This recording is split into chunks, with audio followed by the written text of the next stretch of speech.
you're going to have to overcome many challenges, and you're going to have to hit many low points. And then you're going to have to build yourself out, but you're going to have a strong mentality throughout the whole process to know you're still going to achieve that goal, even if you're at the lowest point. Yeah, it just helped a lot. I feel like through that process, it was more like the adversities you had to hit were more mental than physical. 100%. Yeah. 100%. But so now we're going to kind of shift the focus. We talked a lot more about how it affected your mind, and through her journey it was more of a mind, like she really achieved a mindset thing. It was for being growth. It was for growth. It wasn't just as simple as we said. It's not just for losing weight. It's not just because you want your butt to look bigger or you want to be able to post your abs quick on fix IG. Doesn't work. On IG. But now let's really talk about exercising in the brain. And for a lot of people that don't know how it's been said, there's a quote that said that if there was a pill that if there was a pill that gave the results that exercise like presented to us, it would be like one of the most expensive pills in the world, because there's three things that exercise can do for you. It can increase your motivation, your focus, and your memory. And when you're really talking about in terms of like the brain, people didn't really think, like back in the day, they used to think that exercise, they used to think that your brain stopped developing right around when right on like childhood development, towards the end, like 18, all of a sudden you were done. But it's starting to seem like in a lot of research, they're seeing that your brain continues to grow, and what helps it grow is exercising. And that's the idea that I say that exercising was marketed wrong to us. We always were fed the idea that it was a thing for losing weight, only specifically losing weight. Every time you see one of those things like, oh, go do P90X, go do this, go do that, like there's so much more to it, as I did Danielle address, like with confidence and with just like your mindset and helping you become a better person and grow.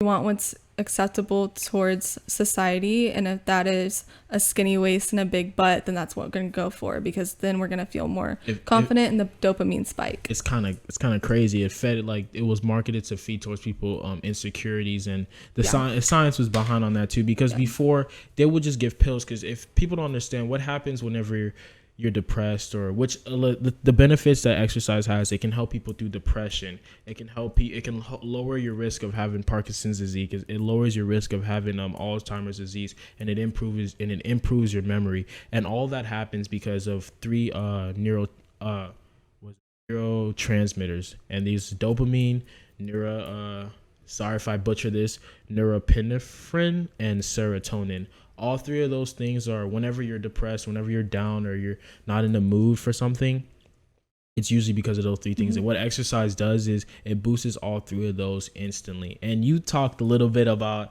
dopamine. She brought it up. If you don't know what dopamine is, it's what consumes our lives. Like dopamine, it's your dopamine searches for a reward to motivate you. And those are labs shown. Sorry to interrupt you, but those are labs shown that they canceled the dopamine receptors from rats, and they were completely, like, they wanted to kill themselves. They were depressed. Like, that's how powerful, when you hear dopamine, like, you understand it truly is powerful. It's the reward center that makes you want to get on your phone. It's the reward center that makes you want to eat food. It's the reward system. Why people are addicted to drugs, addicted to the highs, addicted to the reward of followers and likes, because it all spikes that dopamine. It's all a reward that keeps you motivated. And that's why it's important to recognize it. Yeah, it's important to recognize it and find things of dopamine. Because you truly don't want the followers. You just get the dopamine spike. But you can get that same spike if you accomplish a goal for yourself, or in the gym and anything like that. Exactly. You can make it positive and healthy towards yourself. Exactly. That's exactly what I was going to address on that. Though when we're addressing it now, it's not a scary thing like, oh God, how do I get this dopamine out of me? Like, no, you need it to survive and to live. It's what keeps you going. But you can take that dopamine release through you can get that dopamine release through something positive, like exercise, instead of how now a lot of people are treating depression, like a lot of these diseases with exercise, not because of not just because of the physical, like we talk about. It's more of like what it helps with your brain, and it really does. And in terms of your memory, when we're talking about this, the norepinephrine, hopefully I'm saying that right, it affects your attention. So whenever you exercise, that boosts up, and it also increases your memory. That's a lot of the things. Like, you'll hear a lot that people that exercise often are able to learn faster. You may not really think that. You may have the wrong idea. Try it out with me. You may have the wrong idea with jogs and everything. You may have the wrong idea with jogs, but I think that it really is true, because your brain is a muscle. Like, let's not forget the fact. Well, yeah, and I think the thing with like, you said jocks, right? Yeah. Well, I think it's more of like if you're training intentfully and like you're training to get better for yourself or for a goal, then that's when you grow.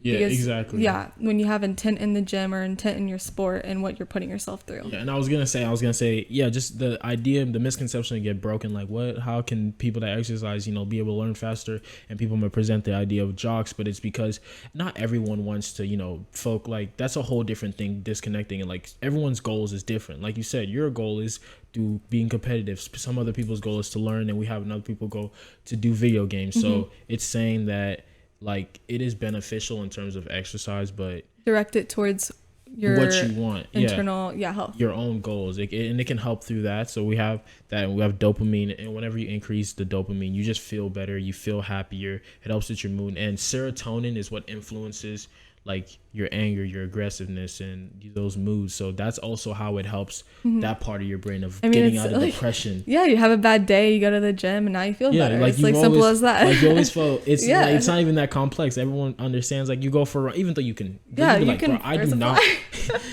That fly came back, people. But even though you do not want to hit the gym, sometimes it's not every day, but towards the end, what kind of gets you going is that you're gonna feel good after, and it's that dopamine you're getting. It's that dopamine, it's the serotonin that's giving you the motivation, the reward, the fulfillment. The motivation to want to keep working out, and the motivation of feeling better like afterwards. And if you don't know, you are for about 2 hours, you are like peak motivated, peak focus after you work out. So if you ever need to bust out a paper, you hit a little jog. Well, what was your experience in terms that you saw when you started working out, that like with like your happiness and everything? Yeah, I mean, I would say, which is the crazy part, so like when I was depressed and in my eating disorder, when I was working out at the gym, like that was probably at that time I was truly happy.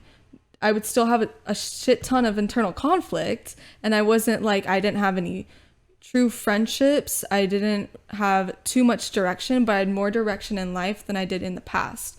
So even though I was depressed, had an eating disorder, I was still at my happiest point because I was growing, and I knew I had more direction in my life than I had in the past. And you didn't even realize like, oh, working out does, like, maybe you didn't realize at the beginning when you're working out, but it, some people don't even have to like, don't even understand like I got the dopamine spike. Yeah, you got the dopamine from spike something healthy. From something I fulfilled my It's redirecting that dopamine addiction to something healthy. And I mean, the whole conversation of is there good addictions and bad is a different topic, but I think we're going to conclude there that we really did learn a lot today. I learned a lot from Danielle in terms of mindset, because I learned a lot from you too. I like that 80% 20% thing. Yeah, 80% 20%. That rule applies to everything in life. Everything in life. You're talking about money. You're talking about diet. You're talking about. You want to repeat it so they get it? Okay, let me repeat if you didn't get it. It's 20% about what you know and 80% about what you do. You may know that you have to save money. You may know that you have to treat people right. You may know that, you should go work out. You should go do this. We all know like what's good and bad for us. We're not dumb. We know like McDonald's isn't good for you. We know that sitting on your phone for hours isn't good for you. But do you have the will and the motivation to really go out and do it? That's when you actually start making the change. So it's another big thing. So we are here to give y'all the knowledge. We're here to fill that 20%, but it's up to everyone else to take that action. And I feel so even for me, I'm addicted to my phone at times, and I know it. And so for me, I write a list of things I have to do, and there's certain times throughout the day I can be on my phone, but before and after that, I have to get stuff done. And so I think that will help people, because you can't just like, oh, tomorrow I'm not going to be on my phone. It doesn't work like that. Definitely. Thank you for addressing that, because it sounds like, okay, you just want me to just get up and, go do this. Like we're going to address this deeper into terms of like the power of free will and the power of just like willpower. But there's also putting those markers, those helping hands, those like baby wheels to help you get to that point where you can be independent without like maybe routing out. I've been using baby wheels for a while then. No, like it takes time. Like nobody's perfect. We're here to grow. That's the idea. We're built on the foundation of self-growth, but that is to wrap up episode 3 of the Adapt or Die podcast. Thank you so much for joining us today. And like I will say this again, if you haven't already, make sure you subscribe to our YouTube channel. Make sure you follow us on Instagram. And please go give Danielle a big follow. Thank her so much for it. I thank you for coming and joining. Thank you for having me. I Had learned an a lot. amazing time. We will see y'all back again next week, hopefully.